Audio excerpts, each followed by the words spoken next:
వనస్థలిపురంలో RS brothers mega shopping mall Akkineni Naga Chaitanya మరియు Sobhita గార్లచే September 26న ఘన ప్రారంభం.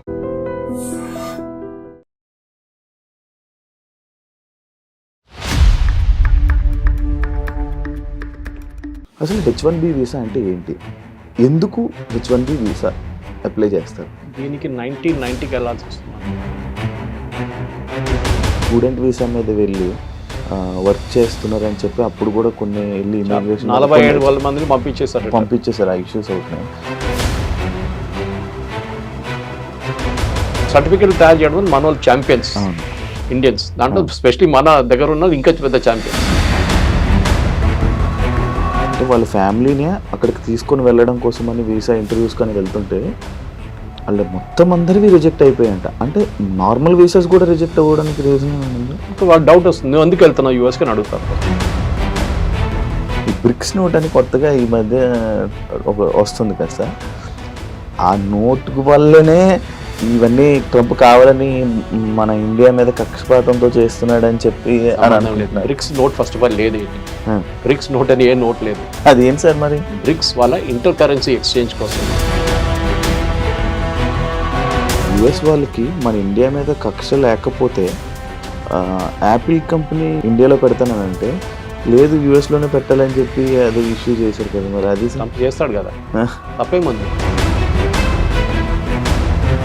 అంటే నువ్వు ఒక బీటెక్ కంప్లీట్ చేసావు, నువ్వు ఒక ఇంజనీరింగ్ అయిపోయి ఉందంటే నువ్వు యుఎస్లో వెళ్ళిపోవాలి. లేకపోతే ఒక పెళ్లి సంబంధం ఏదైనా సెట్ అయితే యుఎస్ వర్క్ ఇచ్చి పెళ్లి చేయాలి. అంటే ఇలాంటివి ఎక్కువ ఉండడం వల్ల యుఎస్ డిమాండ్ ఎక్కువ అయిపోయిందా? యుఎస్ అమెరికన్ డ్రీమ్ ఒకటి ఉంది, అది క్రాష్ అయిపోయింది కంప్లీట్గా. ట్రంప్ వచ్చిన తర్వాత ఇంకా మొత్తం క్రాష్ అయిపోయింది. హాయ్ హలో నమస్తే, నేను మీ anchor Shiva. Welcome to iDream media. ఈరోజు మన ముందున్న గెస్ట్ సురేష్ కొచ్చాటిల్ గారు, సీనియర్ జర్నలిస్ట్. ఈయన ఈరోజు తీసుకురావడం గల కారణాలు ఏంటంటే H1B వీసా. ఇన్స్టాగ్రామ్ కానీ సోషల్ మీడియా చూసినట్లయితే మొత్తం హల్చల్ అనమాట. ఇలా H1B వీసా $1 lakh ఇలా అంతా కనిపిస్తూనే ఉంది. అసలు H1B వీసా అంటే ఏంటి? ఈ $1 lakh పెంచడానికి రీజన్స్ ఏంటి? అసలు ఎందుకు పెంచారు? ఇవన్నీ విషయాలు చాలామందికి క్లారిటీగా తెలియదు. అవన్నీ క్లారిటీగా తెలుసుకునే ప్రయత్నం అయితే చేద్దాం. ఎందుకంటే బేసిక్గా నేను కూడా చూస్తున్నప్పుడు ఏంటి న్యూస్ ఇలా వస్తుంది ఏంటి అని చూస్తుంటే నాకు సరిగ్గా ఒక క్లారిటీ లేదు, ఒక ఇది లేదనమాట. దాని మీద అవగాహన కూడా లేదు. దాని గురించి మొత్తం నీట్గా ఎక్స్ప్లెయిన్ చేయడానికి ఈరోజు సార్ మన ముందుకు వచ్చేసారు. సార్తో మాట్లాడి మనకు తెలియని విషయాలు తెలుసుకునే ప్రయత్నం అయితే చేద్దాం. హాయ్ సార్, ఎలా ఉన్నారు సార్? నమస్తే సార్, బాగున్నారా సార్? Yes sir. సరే, అందరికీ ఇదే డౌట్ సార్, సోషల్ మీడియాలో ఈ టాపిక్ ట్రెండింగ్ అవుతున్నప్పుడు అసలు H1B వీసా అంటే ఏంటి? ఎందుకు H1B వీసా అప్లై చేస్తారు? దీనికి 1990కి వెళ్ళాల్సి వస్తుంది మనం. ఆ టైంలో ప్రెసిడెంట్ బుష్ ఒక ఆర్డర్ సైన్ చేశారు అండ్ లేటర్ కాంగ్రెస్ అది అప్రూవ్ చేశారు. అమెరికాలో చాలా టైప్స్ వీసాస్ ఉన్నాయి. ఇప్పుడు మీరు ఎక్కడికైనా వెళ్తుంటే మీరు వీసా అప్లై చేయాల్సి వస్తుంది. భారతదేశం నుంచి వెళ్ళేటోళ్ళకి కొంతమందికి, ఫర్ ఎగ్జాంపుల్ థాయిలాండ్ వెళ్ళాలనుకోండి, వీసా ఆన్ అరైవల్ అని ఉంటుంది. నేను అక్కడ పనిచేస్తాను, నాకు తెలుసు. వీసా ఆన్ అరైవల్ అంటే అక్కడ వెళ్ళంగానే ఎయిర్పోర్ట్లోనే 2200 బాట్లు కట్టేసి, అంటే వాళ్ళ కరెన్సీ కట్టేసి ఫామ్ ఫిల్అప్ చేసి మీకు అక్కడే స్టాంప్ కొట్టి వీసా ఇచ్చేస్తారు. That is visa on arrival. మిగతా కంట్రీస్కి ముందే వీసా అప్లై చేయాల్సి వస్తుంది. ఫర్ ఎగ్జాంపుల్ ఇప్పుడు దుబాయ్కి వెళ్తున్నాను అనుకోండి, యూఏకి వెళ్తాం, మీరు ముందే వీసా అప్లై చేయాల్సి వస్తుంది. ఇంకెక్కడైనా మేజర్ కంట్రీస్, యూరోపియన్ కంట్రీస్. యూఎస్కి ఇంకా టఫ్, ఎందుకంటే మన వాళ్ళు చాలా సంవత్సరాల నుంచి యూఎస్కి మన డాంకీ రూట్ అంటాం చూడండి. డాంకీ రూట్ ఒకటి ఉంటుంది, ఎట్లయినా అక్కడ చేరుకోవాలి. ఎస్పెషలీ పంజాబ్, గుజరాత్ అటువైపు నుంచి చాలామంది చనిపోయినా కానీ ప్రాబ్లం లేదు, కానీ యూఎస్కి వెళ్ళాలి నాకు 40 లక్షలు 50 లక్షలు ఏజెంట్లకు ఇచ్చి వాడు ఎక్వెడార్ నుంచి కొలంబియా తీసుకెళ్ళి, కొలంబియా నుంచి మెక్సికో తీసుకొచ్చి, మెక్సికో నుంచి గోడ దుంకి అటువైపు యూఎస్కి వెళ్ళాలనుకుంటే అక్కడ వెళ్ళగానే వాడు మాయమైపోతాడు, క్రౌడ్లో చేరిపోతాడు. సో ఇప్పుడు దాకా యూఎస్ అడ్మినిస్ట్రేషన్ ఏంటంటే మనం చూసుకుంటూ వస్తే బుష్ కానీ, క్లింటన్ కానీ, బైడెన్ అడ్మినిస్ట్రేషన్ వీళ్ళందరూ చాలా వీక్గా ఉన్నారు ఇమిగ్రేషన్ మీద. లక్షలాది మంది వస్తున్నారు, వచ్చి అక్కడ పనిచేస్తున్నారు. చాలామంది దగ్గర వీసాలు లేవు. వీసా అయిపోయిన వాళ్ళు ఎక్స్పైర్ అయిన కూడా ఉన్నారు. ఇప్పుడు యూరోప్లో కూడా అదే పరిస్థితి. యూకేలో చూస్తున్నారు, బోట్లో వచ్చి దిగుతున్నారు, వాళ్ళకి హోటల్ 5 స్టార్ హోటల్ ఇచ్చేస్తున్నారు, తిండి ఇచ్చేస్తున్నారు, నిద్రపోండి, మీకు 3000 పౌండ్లు ఇస్తారు నెలకు. ఏం కావాలి ఇంకా? సోమాలియా నుంచి, సూడాన్ నుంచి, ఆఫ్రికా నుంచి అందరూ వచ్చి అక్కడ పడుతున్నారు, ఆఫ్ఘనిస్తాన్ నుంచి కూడా. కానీ యూఎస్కి ఎందుకు వెళ్తారు? ఒకటి, అక్కడ వెళ్ళే ఒక ఆస్పిరేషన్ ఒకటి ఉంటుంది కొంతమందికి. ఒకటి ఎడ్యుకేషన్. మన దగ్గర నుంచి వెళ్ళే స్టూడెంట్స్లో, ఇది నేను చెప్పట్లేదు, మీరు డేటా తీసుకోవచ్చు, మొన్న కూడా మోహన్ దాస్ పై గారు చెప్పారు మన దగ్గర నుంచి వెళ్ళే స్టూడెంట్స్లో 90% మంది 3rd గ్రేడ్ యూనివర్సిటీస్కి వెళ్తారు యూఎస్లో. సర్టిఫికేట్ ప్రింట్ చేసే పేపర్ కూడా విలువ ఉండవు. అక్కడ కార్నల్ ఉంది, అక్కడ పెద్ద పెద్ద ఇన్స్టిట్యూట్ యూపెన్ ఉంది, చాలా మటుకు ఇన్స్టిట్యూట్స్ బూత్, చాలా పెద్ద పెద్ద ఇన్స్టిట్యూట్స్ ఉన్నాయి, అక్కడ యూనివర్సిటీస్ ఉన్నాయి. అక్కడెక్కడ వెళ్లకుండా పేరే వినలేని ఇన్స్టిట్యూట్కి వెళ్తాడు, ఎందుకంటే ఆడి అడ్మిషన్ అక్కడే దొరుకుతుంది. కార్నల్ నుంచి అట్లాంటి పెద్ద పెద్ద ఇన్స్టిట్యూట్స్లో మీకు మెరిట్లోనే మీకు అడ్మిషన్ వస్తుంది, మీ రికమెండేషన్ మీద ఉంటుంది. అంటే మీ ప్రొఫెసర్స్ రికమెండ్ చేయాల్సి వస్తుంది మిమ్మల్ని. వాళ్ళ సెలెక్షన్ ప్రాసెస్ చాలా టఫ్, బహుశా మీకు స్కాలర్షిప్ కూడా ఇస్తారు. మన వాళ్ళు ఏం చేస్తారు, ఫస్ట్ స్టెప్లో యూఎస్కి ఎందుకు వెళ్తారంటే చదువు అని చెప్పి వెళ్తారు. అక్కడ చదువు ఫినిష్ చేయగానే ఎంఎస్ వెళ్తే ఎంఎస్ ఫినిష్ చేస్తారు, కొంతమంది పిహెచ్డి లెవెల్ కూడా వెళ్తారు. అక్కడ వెళ్ళిన తర్వాత వాళ్ళు ఏం చేస్తారు, ఓపీటీ అని ఒక దాన్ని అప్లై చేస్తారు, ఆప్షనల్ ప్రాక్టికల్ ట్రైనింగ్. ఆ ప్రాక్టికల్ ట్రైనింగ్ ఏంటంటే మీరు చదువుకున్న సబ్జెక్ట్, ఫర్ ఎగ్జాంపుల్ రోబోటిక్స్ చదువుకున్నారు, ఆ రోబోటిక్స్ని మీరు ప్రాక్టికల్గా లైఫ్లో ఇంప్లిమెంట్ చేయలేదు, మీరు థియరీ నేర్చుకున్నారు. నేర్చుకోవాలంటే ఒక రోబోటిక్స్ పనిచేస్తున్న కంపెనీ దగ్గర పని చేసుకుంటే మీకు కొంచెం ఎక్స్పీరియన్స్ వస్తుంది, మీరు చేసిన డిగ్రీ కూడా విలువ ఉంటుంది. అక్కడ వెళ్తారు, 2 సంవత్సరాలు యూజ్లీ ఉంటే దాన్ని ఎక్స్టెండ్ కూడా చేసుకోవచ్చు కొంచెం. అది కూడా మన వాళ్ళు మిస్యూజ్ చేశారు. దాని తర్వాత ఏం చేస్తారు, మెల్లగా H1Bకి అప్లై చేస్తారు. అంటే H1B మీరు అప్లై చేయలేరు, H1B has be applied by the company. మిమ్మల్ని తీసుకెళ్లాల్సి అనుకుంటే కంపెనీ వాళ్ళు అప్లై చేస్తారు. అక్కడ కూడా పెద్ద ర్యాకెట్ ఉంది. ఇది ఏం జరిగిందంటే H1B ఎందుకు తీసుకొచ్చారు, అమెరికాలో stem, that is science, engineering, technology and మ్యాథ్స్లో వాళ్ళ దగ్గర షార్టేజ్ ఉందని చెప్పి వాళ్ళ నేషనల్ సైన్స్ ఫోరం, వాళ్ళ ఫౌండేషన్ 160,000 మంది తక్కువ ఉన్నారని చెప్పి 1990లో ఒక స్టడీ చేశారు. మా దగ్గర అంత ఇంజనీరింగ్ గ్రాడ్యుయేట్స్ లేరు, వస్తున్న వాళ్ళకి స్కిల్స్ లేవు, సో మేమేం చేయాలి, అమెరికన్ ఐటీ కంపెనీస్ అంటున్నారు మేము బయట నుంచి తెప్పించుకుంటాము, వాళ్ళకి ఇదే జీతం మేము కూడా ఇస్తాము. అంటే అమెరికాలో ఒక అమెరికన్ వర్కర్కి $80,000 జీతం అనుకోండి, 80 లేకుండా $1,00,000 ఒక సంవత్సరానికి జీతం ఉంటే మేము కూడా అదే తీసుకొస్తున్న ఎంప్లాయీ కూడా అదే ఇస్తామని చెప్తారు. కానీ చేసేది అది కాదు. ఒకసారి తీసుకొచ్చిన తర్వాత ఆయనకి అది ఇచ్చే డాలర్ కన్నా హాఫ్ ద శాలరీ ఇస్తారు. వాడు వచ్చేసిండు కాదు, ఎక్కువ మాట్లాడలేడు. ఇప్పుడు ఏమనంటే నిన్ను పంపించేస్తా వాపస్ అంటాడు. ఆడు భయపడి పని చేస్తారు, అమ్మాయి ఉండని అబ్బాయి ఉండని. ఇది మిస్యూజ్ జరుగుతుంది, చాలా సంవత్సరాల నుంచి జరుగుతుంది. ఇప్పుడు ఇవాళ వచ్చిన న్యూస్ ప్రకారం ఫైర్ వాల్ అని చెప్పి ఒకటి లాంచ్ చేశారు యూఎస్. మేజర్ ఇన్వెస్టిగేషన్ స్టార్ట్ అవుతుంది నిన్నటి నుంచి. వాళ్ళ యూఎస్ లేబర్ డిపార్ట్మెంట్ ప్రతి వీసా, ప్రతి H1B కానీ మిగతా వీసాలు కూడా ఇష్యూ చేయడానికి వాళ్ళకి జీతం ఎంత, వాళ్ళు ఎప్పుడు వచ్చిండ్రు అని మొత్తం బయట హిస్టరీ, జాగ్రఫీ అంతా బయట తీస్తున్నారు ఇప్పుడు. దీంతో బహుశా ఒక 50% ఇండియన్స్ పట్టుబడతారు, 100 ఒక మాయమైపోతారు, ఇప్పుడే మాయమైపోతారు చాలా మంది, ఎందుకంటే వాళ్ళందరూ గాయమైపోతారు అక్కడి నుంచి. సార్ గత ఒక మూడు నెలల క్రితము లైక్ ఇదే స్టూడెంట్స్ లైక్ స్టూడెంట్ వీసా మీద వెళ్ళి వర్క్ చేస్తున్నారని చెప్పి అప్పుడు కూడా కొన్ని వెళ్ళి ఇమిగ్రేషన్ 47 మందిని పంపించేశారు. ఆ ఇష్యూస్ అవుతున్నాయి. దానివల్ల ఏమైనా ఎఫెక్ట్ ఏమైనా ఉందా సార్? అదే మిస్యూజ్ అండి. అంటే మీరు పని చేయడానికి మీకు లీగల్గా రూల్స్ ఉంటుంది. ఈవెన్ కెనడాలో మీకు ఉంది, ఆస్ట్రేలియాలో కూడా ఉంది. కెనడా ప్రాబ్లం ఏంటంటే పాపులేషన్ చాలా తక్కువ, వాళ్ళ దగ్గర పని చేయడానికి మనుషులు లేరు. వాళ్ళ దగ్గర న్యాచురల్, ఎందుకంటే కెనడాలో మీరు ఉండే పరిస్థితిలో కొన్ని స్టేట్స్ ఉన్నాయి అనమాట, కొన్ని ఏరియాస్లోనే మీరు ఉండొచ్చు. మీతో అంతా చాలా హార్ష్ వెదర్, -30 -40కి వెళ్ళి అక్కడ ఉండలేరు. చైనాలో ఉన్న కెనడాలో ఉన్న కొన్ని సిటీస్లోనే అందరు ఉంటారు. వాళ్ళకి ఫామ్ ల్యాండ్ ఆపరేట్ చేయడానికి, అంటే పెద్ద పెద్ద వందలాది ఏకర్ల ఎవరు లేరు నడిపారు. సో పంజాబ్ నుంచి చాలా మందిని తీసుకెళ్లారు, and they are hard working. వాళ్ళు వెళ్ళి మొత్తం దీని అంతా ట్రాక్టర్ పెట్టి అంతా సాఫ్ చేసి ప్రొడక్షన్ మొదలు పెట్టారు. నెక్స్ట్ వేవ్ ఎడ్యుకేషన్ కోసం వెళ్ళారు. యూఎస్ యూనివర్సిటీలో అడ్మిషన్ రాని వాళ్ళు కెనడాకి వెళ్ళారు. ఐడియా ఇస్ కెనడాలో ఉండి మెల్లగా యూఎస్కి దూరిపోదాం, ఎవడు పట్టుకోడు నన్ను, ఎందుకంటే Canada US border open border, అంత పెద్ద చెక్కింగ్ ఏం లేదు. మీరు ఈజీగా మాయమైపోవచ్చు. అక్కడ వెళ్ళి గాయపేసి మీరు సడన్గా యూఎస్లో కనిపిస్తారు నెక్స్ట్ డే. యూఎస్లో ఉన్న ఐస్ అంటే డిపార్ట్మెంట్ కూడా ఉంది, వాళ్ళ ఇమిగ్రేషన్, కస్టమ్స్ అండ్ ఎన్ఫోర్స్మెంట్. వాళ్ళు ఏం చేస్తారంటే చెక్ చేయాలని రూల్ వాళ్ళ దగ్గర ఉంది, కానీ ఇప్పుడు దాకా అది చేయలేదు. ట్రంప్ వచ్చిన తర్వాత ఇప్పుడు మీరు చూస్తున్నారు, లాస్ ఏంజలీస్ కానివ్వండి, న్యూయార్క్ కానివ్వండి, వాషింగ్టన్ DC కానీ రేట్ల మీద రేట్లు నడుస్తున్నాయి. రెస్టారెంట్లో పనిచేస్తున్న ఎంప్లాయీస్ని పట్టుకెళ్తున్నారు, పెట్రోల్ బంక్లో పనిచేస్తున్న పట్టుకెళ్తున్నారు. దాంట్లో చాలా మంది మన వాళ్ళే ఉన్నారు, తెలుగు స్పీకింగ్ స్టేట్స్ నుంచి. ఈ ప్రాబ్లం మీకు కేరళలో కనిపించదు. కేరళ నుంచి వచ్చే H1B మీద వెళ్ళే వర్కర్స్ అందరూ నర్సెస్. యూఎస్లో నర్సెస్ పెద్ద షార్టేజ్ ఉంది, యూరోప్లో కూడా ఉంది సేమ్ ప్రాబ్లం. సెకండ్ డాక్టర్స్ కూడా తక్కువ ఉన్నారు వాళ్ళ దగ్గర. సో డాక్టర్స్ మన దగ్గర తీసుకెళ్తారు. కానీ దీని లాజిక్ ఏంటి, H1B అనగానే హైలీ స్కిల్డ్ వర్కర్, అంత ఎక్సెప్షనల్ స్కిల్ మీకు ఉందన్నమాట. ఏ ఫీల్డ్ అయినా మీ ఫీల్డ్ నుంచి. మన దేశంలో H1B అనగానే అందరు ఐటీతో ఈక్వేట్ చేస్తారు. కాదు, H1B is for all fields. మీరు ఒక great musician, great sound recordist, okay, లేకుంటే మీరు సైంటిస్ట్, మీరు ఆస్ట్రోఫిజిస్ట్, మిమ్మల్ని కూడా H1Bలో తీసుకెళ్తారు. అక్కడ ఉన్న యూనివర్సిటీస్ తీసుకెళ్ళచ్చు, అక్కడ ఉన్న కంపెనీలు తీసుకెళ్ళచ్చు. ఒక 10-15 సంవత్సరాల ముందు ఈ అకాడమిక్ వాళ్ళని H1B కోటా నుంచి తీసేశారు. అంటే H1Bకి ఫర్ ఎగ్జాంపుల్ 64,000 లేకుంటే 80,000 వీసాలు ఉన్నాయి అనుకుంటే ఒక సంవత్సరానికి లిమిట్ ఉంటుంది.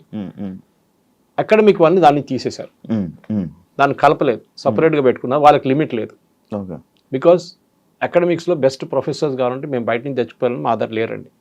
రేపు ఫర్ ఎగ్జాంపుల్ అమెరికాలో ఒక సాంస్క్రిట్ సబ్జెక్ట్ నేర్పియాలి ఒక యూనివర్సిటీలో అంటే వాళ్ళు ఎక్కడి నుంచి తీసుకొస్తారు? సాంస్క్రిట్ ప్రొఫెసర్ భారతదేశం నుంచి తీసుకురావాలి కదా, ఇక్కడి నుంచి తీసుకొస్తారు. స్పానిష్ ప్రొఫెసర్ గారు వాళ్ళు సౌత్ అమెరికా నుంచి తీసుకొస్తారు. ఓకే, సో అదే కదా ద మెయిన్ ప్రాబ్లమ్ ఇస్ మన దగ్గర ఈ ఫస్ట్ అండర్స్టాండింగ్ లేదు. ఎస్పెషల్లీ తెలుగు స్పీకింగ్ స్టేట్స్లో H1B వీసా అనగానే as a matter of right అనుకుంటున్నారు వాళ్ళు. మా రైట్ అది, మా అధికారం, మాకు అది. ఇది ఎట్లయిపోయిందంటే మీరు రీప్లేస్ చేస్తున్న ఎవరిని అక్కడ. H1B is meant to replace an American worker. అమెరికాలో ఉన్న వాళ్ళ సిటిజన్ ఉద్యోగం నీకు ఇస్తున్నారు. ఎందుకు? వాళ్ళ దగ్గర స్కిల్ లేదు, వాడు నేర్చుకోలేదు, వాడు కాలేజ్కి వెళ్ళలేదు, మా దగ్గర అంత సైంటిస్ట్ లేరు, లేకుంటే అంత ఇంజనీర్ లేరు, వీరిని తీసుకుంటున్నాము. పెటిషన్ ఫైల్ చేసి ఆర్గ్యూ చేయాల్సి వస్తుంది కంపెనీ ఇమిగ్రేషన్ ముందు. నేను ఎందుకు తీసుకొస్తున్నా అంటే ఒక లీగల్ కేసు లాగా ఆర్గ్యూ చేయాలి. చూడండి ఈయన క్వాలిఫికేషన్ ఇంత, ఇదంతా, ఆయన ఇది చేస్తున్నాడు, అది చేస్తున్నాడు చెప్పి ఆర్గ్యూ. లాస్ట్ వాళ్ళు కన్విన్స్ అయితే మీకు H1B ఇస్తారు. ఓకే సార్, ఇప్పుడు H1B వీసా $1 lakh పెట్టడానికి రీజన్ ఏంటి సార్? దానివల్ల ఏమైనా ఇండియాకి ఏమైనా లాస్ ఉందా? ఇండియా అని కాదు, ఇప్పుడు ఇక్కడి నుంచి వెళ్ళే దాంట్లో 82% మంది ఇండియన్స్. ఓకే, అంటే 70 దాకా పెట్టుకోవచ్చు మనం, ఇంక్లూడింగ్ చైనీస్. ఇట్స్ 82 నా. చైనీస్ 12 ఉన్నారు, మనం 70% మన వాళ్ళే. ఇద్దరు కలిపితే మెజారిటీ మనం చైనా. ఎందుకు పెడుతున్నారంటే ఫస్ట్ ఆఫ్ ఆల్ ట్రంప్కి ఎలక్షన్ క్యాంపెయిన్ టైంలో ట్రంప్ చెప్పారు అప్పుడు H1B మిస్యూస్. H1B వీసా కాదు, వీసా తీసేయలేదు, ఇంకా వీసా అక్కడనే ఉంది, తీయలేరు. ఎందుకంటే అది కాంగ్రెస్ అప్రూవల్ కావాలి దానికి, వాళ్ళ పార్లమెంట్లో. H1B ఉంది కానీ మిస్యూజ్ చేస్తున్నారు. సో దానికి నేను ఆ మిస్యూజ్ అరకట్టడానికి చేస్తున్నా ఈ పని. అంటే మీరు నిజంగా $1,00,000 కడితే మీరు బెస్ట్ ఎంప్లాయీనే తీసుకొస్తారు మీరు. ఇప్పుడు ఎట్లయిపోయిందండి, కోవిడ్ తర్వాత మనం ఎక్కడ కూర్చొని పని చేసుకోవచ్చు. అదొకటి పెద్ద లెసన్ కోవిడ్లో. ఎక్కడైనా ఏ ఫీల్డ్ అయినా కానీ మీరు ఎక్కడ కూర్చొని పని చేసుకోవచ్చు. జూమ్ అనే సబ్జెక్ట్, జూమ్ అనే ఒక కాన్సెప్ట్ కూడా మనకు తెలియదు దానికన్నా ముందు. జూమ్ కాల్ అనగానే ఈవెన్ నార్మల్ వీడియో కాల్స్ ఇప్పుడు జూమ్ కాల్ అంటాం. స్ట్రీమ్ యార్డ్ వాళ్ళు కూడా జూమ్ కాల్ అంటారు. ఇప్పుడు వీడియో కాల్స్ కోసం వాడేవాళ్ళు జూమ్ కాల్. ఇప్పుడు చూడండి అది ఎట్లా అయిపోయిందంటే పేపర్ చదవడం మానేశారు చాలా మంది కోవిడ్ టైంలో. దాని తర్వాత పేపర్ సర్క్యులేషన్ పడిపోయింది, 50% ఉంది. ఇప్పుడు కూడా ఇంప్రూవ్ కాలేదు, రికవర్ కాలేదు వాళ్ళు. ఇది ప్రాబ్లం ఎక్కడ వచ్చిందంటే ఈ వీసా టైంలో ఇప్పుడు యుఎస్కి తీసుకెళ్లే దాంట్లో ఈ కోవిడ్ తర్వాత కూడా చాలా మట్టుకు అక్కడున్న వెళ్తున్న వాళ్ళు, ఇక్కడి నుంచి వెళ్తున్న వాళ్ళ క్వాలిఫికేషన్ చాలా తక్కువ. సో వీళ్ళేం చేస్తారంటే ప్యాడింగ్ అప్ రెజ్యూమే అంటారు దాన్ని. అంటే మీకు 5 సంవత్సరాల ఎక్స్పీరియన్స్ ఉందంటే ఇంకొక 5 సంవత్సరాలు దొంగ సర్టిఫికేట్ తయారు చేసుకుంటారు.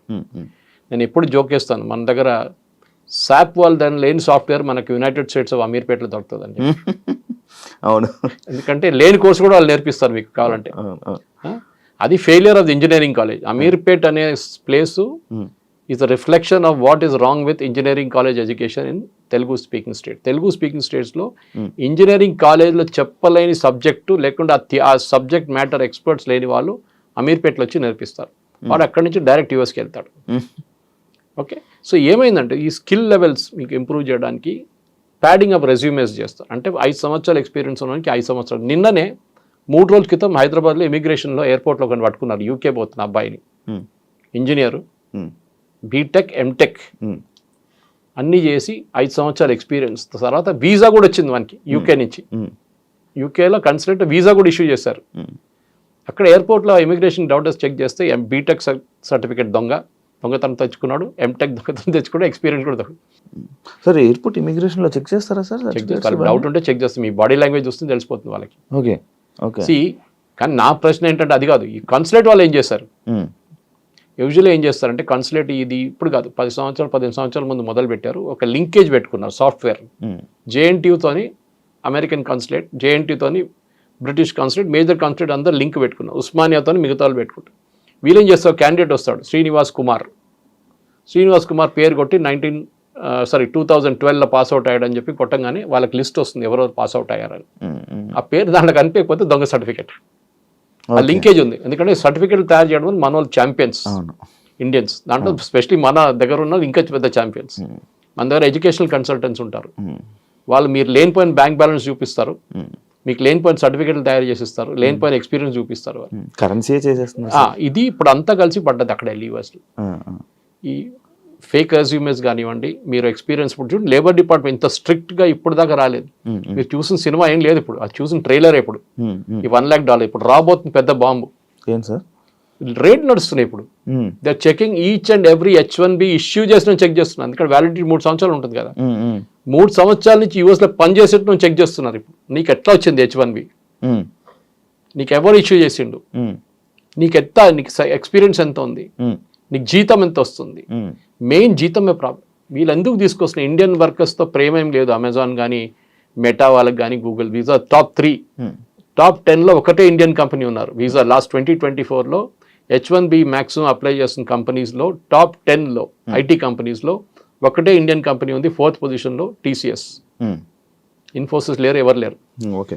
ఎందుకంటే కోవిడ్ తర్వాత work from home and work place అని కాన్సెప్ట్ రాగానే చాలా మంది ఇండియాకి షిఫ్ట్ అయిపోయారు. ఇండియా నుంచే వర్క్ చేస్తున్నారు. ముందు కాన్సెప్ట్ ఉండే on site and off site అని, ఇప్పుడు ఆ కాన్సెప్టే పోయింది. ఇప్పుడు అమెజాన్ వాళ్ళు ఇండియన్స్ H1Bలో ఎందుకు తీసుకొస్తున్నారు? అమెజాన్లో ఇంత పెద్ద పని ఏంటి వీళ్ళకి, ఇంత పెద్ద ఇంజనీరింగ్ స్కిల్ ఏంటి వీళ్ళకి అమెజాన్లో, that they need an Indian engineer who is extraordinary. అట్లేం లేదు. సో ఏం చేస్తారంటే తక్కువ జీతం ఇవ్వడానికి వీళ్ళని గుంజుకొని తీసుకెళ్తారు. So that is what is being investigated now today onwards. నిన్న ట్రంప్ అనౌన్స్ చేసిన రోజు అదేం చెప్పలేదు, ఇవాళ చెప్తున్నారు. జెన్యున్గా ఉన్న వాళ్ళని తీసుకెళ్ళండి, ఎవరికి అబ్జెక్షన్ లేదు. కానీ H1B is not a matter of right. మీకు అర్హత నాకు ఇచ్చే ఉండాలని చెప్పి ఎవడు చెప్పట్లేదు. వీసా ఈజ్ అ రైట్ కాదు. Visa is a kind of మీకు ఇస్తే ఇస్తారు, లేకుంటే లేదు. ఇప్పుడు US కన్సులేట్కి వెళ్తే ఆల్మోస్ట్ 50% మంది వీసాలు రిజెక్ట్ అయిపోతాయి. అవును సార్, యాక్చువల్లీ అదే పాయింట్ సార్. ఎందుకంటే రీసెంట్ టైమ్స్లో కొంతమంది దగ్గర నేను విన్నది ఏంటంటే, అంటే వాళ్ళ ఫ్యామిలీనే అక్కడికి తీసుకొని వెళ్ళడం కోసమని వీసా ఇంటర్వ్యూస్ కానీ వెళ్తుంటే వాళ్ళ మొత్తం అందరివి రిజెక్ట్ అయిపోయాయంట. అంటే నార్మల్ వీసాస్ కూడా రిజెక్ట్ అవ్వడానికి రీజన్ ఉందా? వాళ్ళ డౌట్ వస్తుంది, నువ్వు ఎందుకు వెళ్తున్నావు యూఎస్కి అని అడుగుతారు. ఫస్ట్ నేను చదవడానికి వెళ్తున్నా అంటాడు. మీ ఇక్కడ ఎవరో ఉన్నారంటారు, అమ్మ నాన్న ఉన్నారు, పెళ్లి చేసుకున్న తర్వాత నువ్వు చదువుకు వెళ్తున్నావు. అచ్చా. దాని తర్వాత అక్కడ వెళ్ళినాక ఏం చేస్తావు, మీ వైఫ్కి వీసా అప్లై చేస్తావు, మీ పిల్లలకి వీసా అప్లై చేస్తావు, వాళ్ళని తీసుకెళ్తావు, మెల్లగా దూరిపోతే గ్రీన్ కార్డ్ కోసం ట్రై చేస్తావు. దానికి 16 సంవత్సరాలు వెయిటింగ్ లిస్ట్ ఉంది, అది ఇంకోటి. దాని తర్వాత citizenship next. Green card citizenship కాదు. Lot of people mistake green card green card is green card, it is not a US citizen. అది ఇంకో స్టెప్ ఉంటుంది US సిటిజన్షిప్కి. ఇక్కడి నుంచి వెళ్ళే వాళ్ళు మెయిన్ ప్రాబ్లం ఏంటంటే మీరు చెప్పిందే ప్రాబ్లం. అమెరికాలో వాళ్ళు ఏమంటున్నారు, మీరు చదువుకోవడానికి రాండి, నో ప్రాబ్లం, చదువుకోండి, ఇక్కడ వచ్చి మాకు ట్యూషన్ ఫీజు వస్తుంది, మా కాలేజీలో కొంచెం 50% అయినా మాకు ఫండింగ్ మీ దగ్గర నుంచి వస్తుంది. కెనడాలో ఫర్ ఎగ్జాంపుల్ మనం ఖర్చు చేస్తుంది కెనడియన్ కాలేజెస్లో ఒక 30 నుంచి 40 కెనడియన్ కాలేజెస్ నడిపిస్తుంది ఇండియన్ స్టూడెంట్స్ ఫీజ్. ఎందుకంటే కెనడియన్ స్టూడెంట్స్కి ఫ్రీ, వాళ్ళకి ఫ్రీ ఎడ్యుకేషన్ ఇవ్వాలంటే ఇండియన్ స్టూడెంట్స్ కట్టిన ఫీ నుంచి వాళ్ళకి ఫ్రీ ఇస్తారు. రాకపోతే ఏం చేస్తారు, మొత్తం కాలేజ్ మునిగిపోతుంది. అదే నడుస్తుంది ఇప్పుడు కెనడాలో కూడా. ఎందుకంటే ట్రూ వాల్యూ తెలిసిపోయిన అందరికీ. అక్కడ ఉన్న, నేను చెప్పాను కదా, ప్రింట్ చేయడానికి కూడా అర్హత లేని కాలేజీలు అక్కడ ఉన్నారు పేరుతో. చెప్పకపోతే పెద్ద స్టోరీ. మన దగ్గర ఒక రేడ్ జరిగింది మొన్న కెనడాలో, యూఎస్లో కూడా జరిగింది. ఇప్పుడు కదా 2 సంవత్సరాల ముందు. ఆ యూనివర్సిటీ లేదంట, పేపర్లోనే లేవు. పేపర్ ఇచ్చిండు, సర్టిఫికేట్ ఇచ్చిండు, వీసా ఇచ్చేసిండు, అన్నీ తీసుకెళ్ళి ఇక్కడ కోర్సు కూడా కంప్లీట్ చేసిన యూనివర్సిటీ లేదు అసలు. ఒక ఆడిటోరియం ఉందంట, ఆడిటోరియం అందరు తీసుకెళ్ళి కూర్చోబెడతారంటే ఒకడు వచ్చి 1 గంట సేపు చెప్పేసి వెళ్ళిపోతారు, అయిపోయింది ఆ రోజు క్లాస్. ఇట్లాంటి ఫ్రాడ్ నడుస్తుంది. ఎందుకంటే అట్లా చాలా ఉన్నాయి ఇట్లాంటివి. సో ఇప్పుడు US గవర్నమెంట్ ట్రంప్ని తప్పుపట్టలేమండి. నేను మళ్ళీ అదే సబ్జెక్ట్కి వస్తున్నాను. బంగ్లాదేశ్ వచ్చి ఇండియాలో వచ్చి మీ ఉద్యోగం తీసుకెళ్తే మీకు ఎట్లా ఉంటుంది? అదే కదా మనం అప్పుడు అంటున్నాం, బంగ్లాదేశ్ని పంపించండి, రోహింగ్యాలను ఇక్కడ ఏం చేస్తున్నాం వాళ్ళు పంపించండి అని. మా ఉద్యోగం వాళ్ళు తీసుకెళ్ళిపోతున్నారు. కరెక్ట్, కొట్టాల్సింది వాళ్ళు పంపించారు. కానీ మన వాళ్ళని కొట్టారని చెప్పట్లేదు నేను. నేనే అంటున్నా, అంటే మీరు లీగల్గా వెళ్తే ప్రాబ్లం లేదు. 10 మందిలో 5 మంది లీగల్గా వెళ్తే 5 మంది ఇల్లీగల్గా వెళ్తున్నారు. ఈ 10 మంది పేరు కూడా ఖరాబ్ అయిపోతుంది దాంతో. సార్ అంటే అందరు బ్లాక్ మార్క్ అయిపోతారు. సార్ అంటే మన ఇండియాలో ఉన్న కొంతమంది ఏమనుకుంటున్నారంటే ఈ బ్రిక్స్ నోట్ అని కొత్తగా ఈ మధ్య వస్తుంది కదా సార్, ఆ నోట్ వల్లనే ఇవన్నీ ట్రంప్ కావాలని మన ఇండియా మీద కక్షపాతంతో చేస్తున్నాడు అని చెప్పి అని అనుకుంటున్నారు. BRICS note first of all లేదు. ఏంటి బ్రిక్స్ నోట్ అని ఏ నోట్ లేదు. అది ఏం సార్ మరి? బ్రిక్స్ వాళ్ళ ఇంటర్ కరెన్సీ ఎక్స్చేంజ్ కోసం భారతదేశం బ్రెజిల్తో ట్రేడ్ చేసుకోవడానికి డాలర్ కాకుండా మనం ఇంకే కరెన్సీ వాడుకోవచ్చు. ఫర్ ఎగ్జాంపుల్ రష్యాతో మనం ట్రేడ్ చేస్తున్నాడు. రష్యా స్విఫ్ట్ సిస్టమ్ అనే ఒక ఇంటర్నేషనల్ సిస్టమ్. మీరు ఇప్పుడు ఒక ఇంటర్ కంట్రీ ట్రాన్స్ఫర్ చేస్తే ఇక్కడ నుంచి మీరు యూఎస్కి వచ్చి డబ్బులు పంపిస్తున్నారు. మీ తమ్ముడు అక్కడ చదువుకుంటున్నాడు, మీరు ఆయనకి ఫీజు ఇక్కడ నుంచి పంపిస్తున్నారు. మీరు బ్యాంక్ వెళ్ళి డబ్బులు కట్టి వాళ్ళ బ్యాంక్కి ట్రాన్స్ఫర్ చేస్తారు. ఆ వర్క్ చేస్తున్న సిస్టమ్ పేరు స్విఫ్ట్, ఇంటర్నేషనల్ సిస్టమ్. రష్యాని బ్యాన్ చేసి పడేశారు దాని నుంచి, ఎందుకంటే యుక్రెయిన్ వార్ స్టార్ట్ చేయగానే. ఇప్పుడు రష్యా డబ్బులు మనం రష్యాకి ట్రాన్స్ఫర్ చేయలేము. మనం ఏం చేస్తాం, సరే మేము రూపీలో పే చేస్తాం మీకన్నా, డైరెక్ట్ బ్యాంక్ ట్రాన్స్ఫర్ రూపీ నుంచి మా స్టేట్ బ్యాంక్ నుంచి మీ రష్యన్ బ్యాంక్ ఇచ్చేస్తారు. కానీ రూపీ, డాలర్ కదా, డాలర్ కాగానే స్విఫ్ట్ నుంచి వెళ్ళాల్సి వస్తుంది. అవునవును, స్విఫ్ట్ నెంబర్ అనేది స్విఫ్ట్ SWIFT అని ఉంటుంది, ఆ నెంబర్ లేదు ఇప్పుడు రష్యా. సో మనం ఏం చేస్తాం trade. So BRICS is that only. BRICS ఏమన్నా ఆల్టర్నేటివ్ కరెన్సీ కాదు, ఏదో కొత్త కరెన్సీ యూరో తీసుకురావట్లేదు ఇక్కడ. We're trying to kind of evolve different system. For example మనం ఇరాన్తో ట్రేడ్, ఇప్పుడు ఇరాన్ లేదనుకోండి దీని బ్రిక్స్లో, కానీ చెప్తున్నా ఇరాన్తో మనం ఫస్ట్ ఆయిల్ ట్రేడ్ చేసినప్పుడు అమెరికా వాళ్ళు బ్యాన్ పెట్టినప్పుడు న్యూక్లియర్ డీల్తోని ఏం జరిగిందంటే ఇరాన్ ఏమన్నారు, ఫస్ట్ వాళ్ళ లోకల్ కరెన్సీలో మనం ఇచ్చేస్తే చాలన్నారు, మనం ఇచ్చాం. దాని తర్వాత మనం చెప్పాం అది కూడా చేయలేము, యూఎస్ చాలా ప్రెషర్ పెడుతున్నా అంటే ఒక పని చేయండి, మాకు బియ్యం కావాలి, మాకు ఇన్ని టన్స్ మిలియన్ టన్స్ బియ్యం కావాలి, మీ దగ్గర ఆ బియ్యం మాకు ఇచ్చేసేయండి, మేము మీకు ఆయిల్ ఇచ్చేస్తాం. బార్టర్ ట్రేడ్ అంటాం అన్న, పాత సిస్టమ్లో అట్లనే ఉండే, మీరు అది ఇచ్చి మీరు తీసుకు. సో ఈ బ్రిక్స్తో దీనికి సంబంధం లేదు. ట్రంప్కి కోపం ఏంటంటే ఆ లాబీ చాలా పవర్ఫుల్ అయిపోతుంది.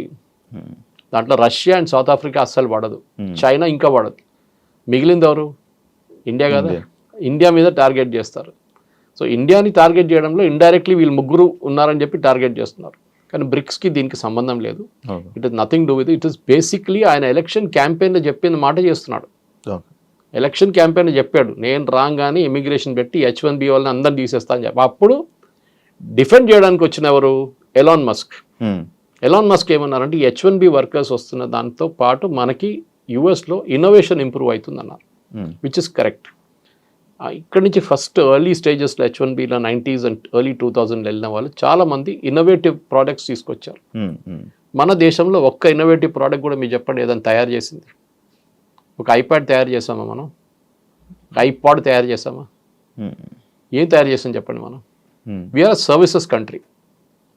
IT కూలీ అని నేను వర్డ్ వాడను, అది it is a derogatory word. కానీ మనం చేస్తున్న సర్వీసెసే. అక్కడ ఉన్న అమెరికన్ కంపెనీకి ఇక్కడ నుంచి అవుట్ సోర్స్ చేశారు, మనం సర్వీస్ చేస్తున్నాం. వాళ్ళ బ్యాక్ ఎండ్ మెయింటైన్ చేస్తున్నాం, వాళ్ళ అకౌంట్స్ మెయింటైన్ చేస్తున్నాం, అకౌంట్ రిసీవబుల్స్ మెయింటైన్ చేస్తున్నాం, అన్నీ మనం చేస్తున్నాం ఇక్కడ నుంచి. అంతే. అదే సార్, ఇప్పుడు US వాళ్ళకి మన ఇండియా మీద కక్ష లేకపోతే యాపిల్ కంపెనీ ఇండియాలో పెడతానంటే లేదు యూఎస్లోనే పెట్టాలని చెప్పి అది ఇష్యూ చేశారు కదా, మరి అది చేస్తాడు కదా. సిద్ధరామయ్య ఏమో బెంగళూరులో పెట్టమంటారు, మన కంట్రీలోనే కాంపిటీషన్ ఉంది. అమెరికా ఏమంటారు, మా ఆధార్ పెట్టండి, మా దగ్గర 50,000 మందికి ఉద్యోగం వస్తుంది, ఇక్కడ పెట్టండి అని. అక్కడ ఎందుకు పెడుతున్నావు అని చెప్తారు. చెప్పాల్సిన చెప్తాడు అంతే, వినాల్సిన వింటాడు. అంటే ఇలాంటి సిచ్యువేషన్స్ ఒకటి చూసుకుంటే అది Trump is a business man. ఆయన real estate dealer, real estate company నడిపిస్తాడు. ఆయన మాట్లాడే లాంగ్వేజ్ అది ఇది అంటే చేస్తావా లేదా అట్లా మాట్లాడతారు డైరెక్ట్. మన దగ్గర రియల్ ఎస్టేట్ అట్లా కాదు, కానీ ట్రంప్ లాంగ్వేజ్ అది. ఇదో స్ట్రైట్ ఫార్వర్డ్ డీలర్. నాకు ఎంత వస్తుంది చెప్పు, నీకు ఇంత ఇస్తాను నేను కథ, ఇది డీల్ అన్నమాట. సో ట్రంప్ చేసేది అన్ని ఆయనకి అమెరికన్. నేను కూడా CNN ఒక ఒపీనియన్ పోల్ వచ్చింది చూశాను నేను, and CNN is anti Trump. దాంట్లో కూడా చాలా మంది అమెరికన్ ట్రంప్ని సపోర్ట్ చేస్తున్నారు ఇప్పుడు. 2-3 దాంట్లో, ఒకటి ఎకానమీ, సెకండ్ క్రైమ్. చాలా క్రైమ్ ఎక్కువ ఉండే అక్కడ, ఎస్పెషలీ వెనిజువేలా నుంచి వచ్చిన గ్యాంగ్లు, కొలంబియన్ గ్యాంగ్స్ వచ్చి అక్కడ రేప్లు, మర్డర్లు అన్నీ చేశారు యూఎస్లో చాలా సిటీ. వాళ్ళందరినీ పంపించేశారు, మిగతా వాళ్ళని అందరు జైలు వేసేసారు. మూడవది ఎంప్లాయ్మెంట్ టు యూఎస్, అది ఇంకా వాళ్ళు హోప్లో ఉన్నారు. యూఎస్లో మ్యానుఫ్యాక్చరింగ్ తిరిగి రాదు, మర్చిపోండి. కార్ మ్యానుఫ్యాక్చరింగ్ రాదు, స్టీల్ మ్యానుఫ్యాక్చరింగ్ రాదు. చైనా తీసుకెళ్ళిపోయింది, ఒకవైపు మెక్సికో తీసుకెళ్ళిపోయింది, ఇంకోవైపు కెనడా తీసుకెళ్ళిపోయింది. మీ అమెరికాకి ఇప్పుడున్న ఎగ్జిస్టింగ్ టాలెంట్లో basically high technology which they are really good, దాంట్లో డౌట్ లేదు. Sir for example Nvidia chips గురించి మాట్లాడుతున్నాం, వాళ్ళు పెద్ద ఒక ప్లాంట్ పెడుతున్నారు అక్కడ. ఎందుకు ఆ chips is very very critical for AI గురించి. ఏఐలో యూజ్ చేయడానికి అట్లాంటి హై పవర్ఫుల్ చిప్స్ కావాలి మనకి, ఏఐ సిస్టమ్స్ వర్క్ చేయడానికి. మిగతా చాలా ఉన్నాయి, పవర్ కావాల్సి వస్తుంది, మిగతా రిక్వైర్మెంట్ చాలా ఉన్నాయి. కానీ నివిడియాని అక్కడ తయారు చేయమంటున్నా అంటే ఇండియాలో తయారు కావట్లేదా? ఇండియాలో కూడా అవుతుంది, తైవాన్లో అవుతుంది, చైనా తయారు చేస్తున్నారు చిప్స్. సో యూఎస్ ఏమంటున్నారంటే, మేము ట్రంప్ చెప్పారు కూడా ఒకసారి, మాకు అండర్వేర్లు బెనియన్ తయారు చేయడం మాకు వద్దు అన్నాడు, ఆ బిజినెసే మాకు వద్దు అన్నాడు. ఎవరు అడిగారు, అది కూడా తీసుకొచ్చి మాకు అదంతా వద్దు, మాకు high value products, which is correct strategy, తప్పేం లేదు దాంట్లో. అవును సార్, యూఎస్కి సంబంధించిన అండర్వేర్ కంపెనీస్ మన ఇండియా నుంచే ఉన్నాయంట కదా. ఫర్ ఎగ్జాంపుల్ కీటెక్స్ మన దగ్గర వరంగల్లో పెట్టిన ప్లాంట్స్, కేరళ నుంచి ఉన్న సాబు జేకబ్, ఆంధ్రాలో కూడా. సో సాబు జేకబ్ గారు is the number 2 supplier in US. అక్కడున్న మేజర్ సూపర్ మార్కెట్స్కి, మాల్స్కి, అక్కడున్న మేజర్ ఇంపోర్ట్ కంపెనీస్కి సప్లై చేసే children's inner wear little star అంట ఆ బ్రాండ్ని. ఆయన నంబర్ 1. ఆయన కూడా ఇప్పుడు 50% పడగానే బాంబు పడ్డది ఆయన మీద కూడా.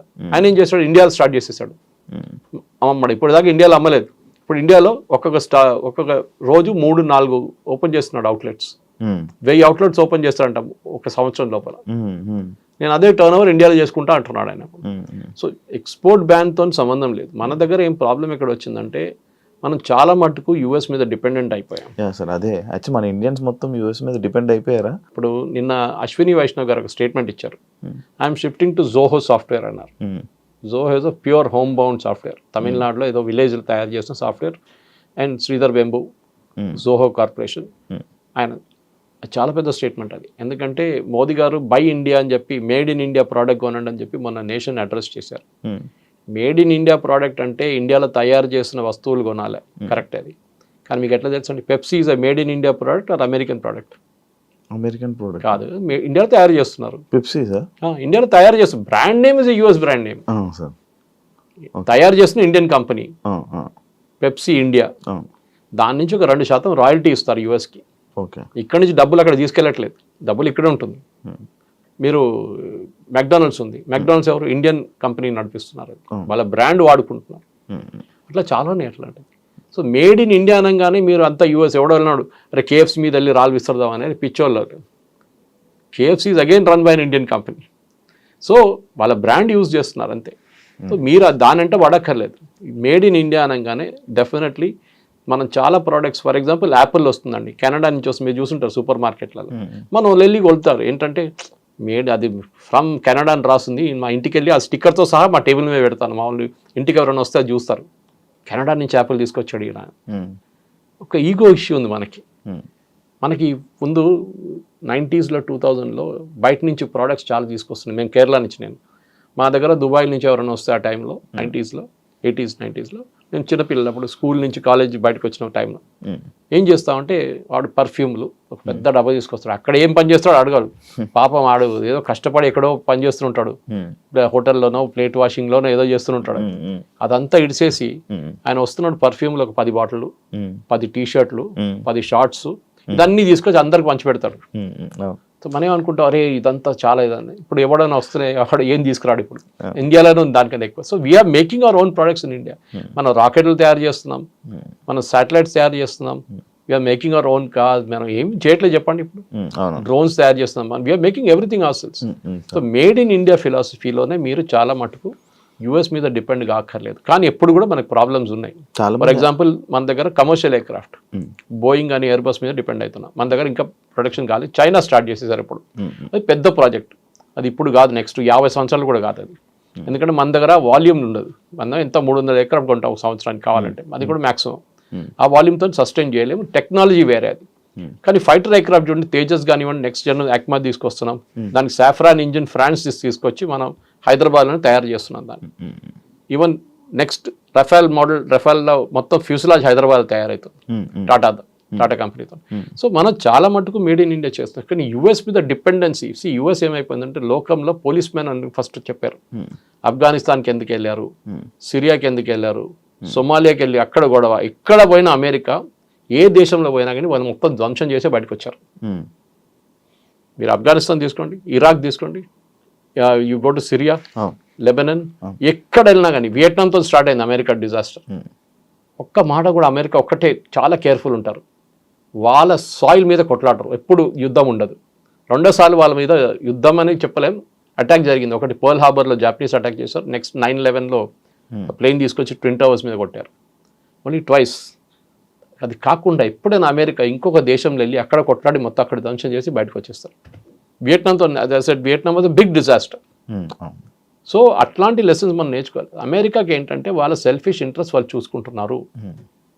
మోదీ గారు వెళ్ళి రేపు నేను బంగ్లాదేశ్ వాళ్ళకి ఉద్యోగం ఇస్తా అంటే మోదీ గారిని రేపు తీసి కింద పడేస్తారు అక్కడ ఉన్న ప్రజలు. మాకు ఉద్యోగం కావాలి, బంగ్లాదేశ్ వాళ్ళకి వద్దు అని చెప్పేసి అదే పాలసీ ఆయన ఫాలో చేస్తున్నాడు. He's catering to his constituency.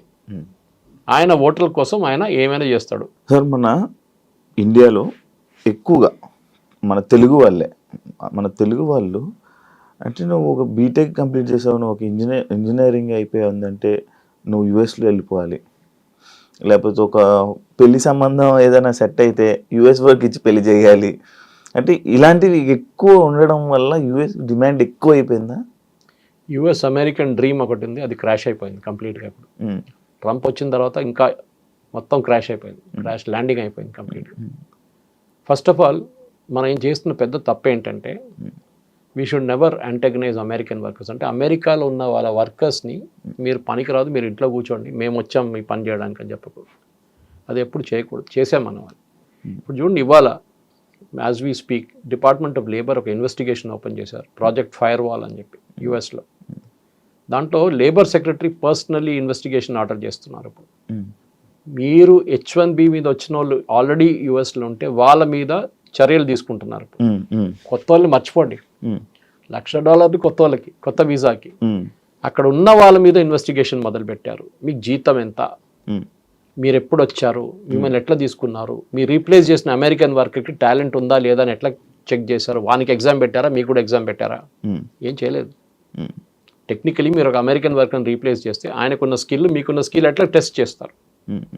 ఒక రూమ్లో 50 మంది H1B వర్కర్స్, 50 మంది అమెరికన్స్ పెట్టి టెస్ట్ పెడితే తెలిసిపోతే ఎవరికి ఎంత తెలుసు అనేది. అదేం చేయకుండా H1B ఫ్రాడ్ నడుస్తుందని వాళ్ళ అంచనా. ఇప్పుడు మీడియన్ శాలరీ గురించి మాట్లాడుతున్నప్పుడు, మీడియన్ శాలరీ అంటే యావరేజ్ శాలరీ H1B వీసాలు వెళ్ళే వాళ్ళది ఇప్పుడు as per records, American records, government record $122,000 per year. Highest is 132 చూపిస్తుంది. ఇప్పుడు 122 ఇస్ యావరేజ్ మీడియన్. కానీ 122 ఇస్తున్నారా? అది చాలా పెద్ద ప్రశ్న. 122 ఇస్తే వాళ్ళు $1,00,000 $1,00,000 గడ్డానికి వాళ్ళకి ప్రాబ్లం లేదు, because this guy so skilled. కానీ కాదు కదా, అక్కడే జరుగుతుంది. సో ఈ డిపార్ట్మెంట్ ఇప్పుడు ఏం ఇన్వెస్టిగేట్ చేస్తున్నారంటే ఈ కంపెనీలు ఎవరైనా ఈ ప్రాబ్లం ఏంటంటే H1Bలో చాలా స్టెప్స్ ఉన్నాయి. చిన్న ఒక తప్పు జరిగితే కూడా company will face a major penalty. ఇప్పుడు అదే జరగబోతుంది. And that to mister American companies, అదే అన్నిటికంటే పెద్దది. ఉన్నది ఒకటే, మన ఫస్ట్ 10లో TCS ఒకటే నేను చెప్పాను. దాని తర్వాత ఇన్ఫోసిస్ వీళ్ళందరూ ఉంటారు, యూజువల్ కల్ప్రిట్స్, కాగ్నిజెంట్ వీళ్ళందరూ ఉంటారు. కానీ మేజర్ ప్రాబ్లం ఎక్కడ వస్తుందంటే మిస్టెప్స్ అంటారు. మనం చిన్న ఒక తప్పు ఫామ్లో ఫిల్అప్ చేస్తున్నప్పుడు, లేకుంటే పిటిషన్ ఫైల్ చేస్తున్నప్పుడు చిన్న ఒక తప్పు చేస్తే ఇప్పుడేమంటున్నా అంటే ఇన్వెస్టిగేషన్ బయటకు వస్తే మీరు ఏ అమెరికన్ వర్కర్ని తీసేశారో ఉద్యోగం నుంచి వాళ్ళకి ఆ డబ్బులు ఇవ్వాలంటున్నారు. అంటే ఇంట్లో కూర్చొని ఒకడు వాడికి జాబ్ పోయింది ఎందుకంటే ఇండియన్స్ని తీసుకొచ్చారో లేకుంటే చైనీస్ని తీసుకొచ్చారని చెప్పగానే ఆయనకు బ్యాక్ వేజెస్గా ఇన్వాల్వ్స్ వస్తుంది. ఈ కంపెనీని బ్లాక్ లిస్ట్ చేసి పడేస్తారు. అప్పటి నుంచి మీరు తీసుకురాలేరు ఇండియా H1B వర్కర్స్ని యుఎస్కి. ఇన్వెస్టిగేషన్ చాలా దూరం ఇప్పుడు స్టార్ట్ అయింది ఇవాళ నుంచి. నెక్స్ట్ ఒక నెల రోజులు I think it will be hell. అంటే మనం అగైన్ ఎంప్లాయీ మీద ఇన్వెస్టిగేషన్ కాదు, తీసుకొచ్చిన కంపెనీ వాళ్ళ ఇన్వెస్టిగేషన్. అమెజాన్ కానీ, మెటా కానీ, మీరు మిగతా కంపెనీ, ట్విట్టర్, చాలా మంది ఉన్నారు అట్లా తీసుకొచ్చిన వాళ్ళు. ఇప్పుడు మన వాళ్ళు అక్కడ వెళ్ళిన ఉన్న వాళ్ళకి అక్కడ ఏం ఇష్యూ లేదా సార్? ఉండొచ్చు. ఆబ్వియస్లీ కదా, ఇఫ్ యూఆర్ కాట్, మీ మీద ఫ్రాడ్ జరిగింది, మీరు కూడా ఫ్రాడ్లో మీరు కూడా you're a part of it అంటే దెన్ ఇట్స్ అ ప్రాబ్లం. అంటే వీసా అనేది ఎప్పుడైనా రిజెక్ట్ చేయొచ్చు. It's not a birth right. మీరు సిటిజన్ కాదు కదా, యుఎస్ సిటిజన్, మీరు ఇండియన్ సిటిజన్. అక్కడ H1B మీద వెళ్ళారు, ఒక స్పెసిఫిక్ ఎంప్లాయ్మెంట్ వీసా అది. ఆ వీసా రూల్స్ మీరు వైలేట్ చేశారు. మీరు వైలేట్ చేశారు, కంపెనీ వాళ్ళు చేశారు, ఇట్స్ అ డిఫరెంట్ థింగ్. కానీ మీరు కూడా అక్కడ సంతకం పెట్టారు సేయింగ్ దట్ నాకు ఇంత స్కిల్ ఉంది, నేను వచ్చే అమెరికన్ వర్కర్ కన్నా నాకు ఎక్కువ స్కిల్ ఉందని చెప్పేసి. సపోజ్ మీరున్నారు, మీ దగ్గర BTech and PhD, MTech and PhD ఉందండి ఒక సబ్జెక్ట్ మెషిన్ లెర్నింగ్లో.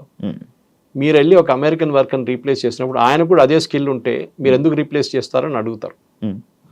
ఆయనకు ఎంటెక్ ఉంది, is also done is PhD machine learning, same subject. ఆయన కూడా 98% మార్కులు ఉన్నాయి, మీకు కూడా 98 ఉంది కాలేజ్ నుంచి. మళ్ళీ ఆయన ఎందుకు రీప్లేస్ చేస్తున్నారు? మీకు 10 సంవత్సరాల ఎక్స్పీరియన్స్, ఆయన కూడా 10 సంవత్సరాల experience. So you have to argue. ఇప్పుడు అదే ఇప్పుడు ఇన్వెస్టిగేట్ చేస్తున్నారు, మీరు ఎవరిని రీప్లేస్ చేశారో. The rule is, basic rule of H1B is అమెరికాలో ఆ టాలెంట్ లేదు, దానికోసం మేము బయట నుంచి తీసుకొస్తున్నాం. అమెరికాలో టాలెంట్ ఉంది, అమెరికన్ సిటిజన్స్కి ఉందంటే మీరు ఎందుకు తీసుకొచ్చారని ఆర్గ్యుమెంట్. సో బేసిక్లీ ట్రంప్ ఏం చేస్తున్నారంటే అమెరికన్ వర్కర్స్కి, అమెరికన్ సిటిజన్స్కి ఉద్యోగం రావాలి, బయట నుంచి వాళ్ళకి మేము ఎందుకు ఉద్యోగం ఇవ్వాలని చెప్తున్నారు. ఇది తెలుగు స్పీకింగ్ స్టేట్స్లో చాలా పెద్ద ప్రాబ్లం. ఎందుకంటే మన దగ్గర కల్చర్ క్రియేట్ చేస్తారు. ఇప్పుడు నేను వచ్చే కేరళ నుంచి ఆ ప్రాబ్లం లేదు, ఇక్కడ ముందు కూడా చెప్పాను, కర్ణాటకలో లేదు, తమిళనాడులో లేదు. ఈ పంజాబ్లో కన్నడకి వెళ్ళడానికి పెద్ద ఒక ఇది ఉంది, అది ఫార్మింగ్ క్రైసిస్. అది గుజరాతీ వాళ్ళు ట్రేడింగ్కి వెళ్తారు. మీరు లండన్కి వెళ్ళండి, న్యూయార్క్కి వెళ్ళండి, హోటల్స్ అంతా వాళ్ళదే ఉంటుంది కంప్లీట్. వాళ్ళ బిజినెస్ అలాగే, వాళ్ళ ఉద్యోగంకి వెళ్ళట్లేదు, వాళ్ళు ఇన్వెస్ట్మెంట్కి వెళ్తున్నారు అక్కడ. సో దాన్ని ఇప్పుడు ట్రంప్ వెల్కమ్ చేస్తున్నారు. మీరు $5 మిలియన్ పెట్టి మీకు కార్డు ఇచ్చేస్తా అంటున్నాడు, ట్రంప్ కార్డు ఇచ్చేస్తా అంటున్నారు సపరేట్. సో మన వాళ్ళు మస్తు పెడతారు $5 మిలియన్.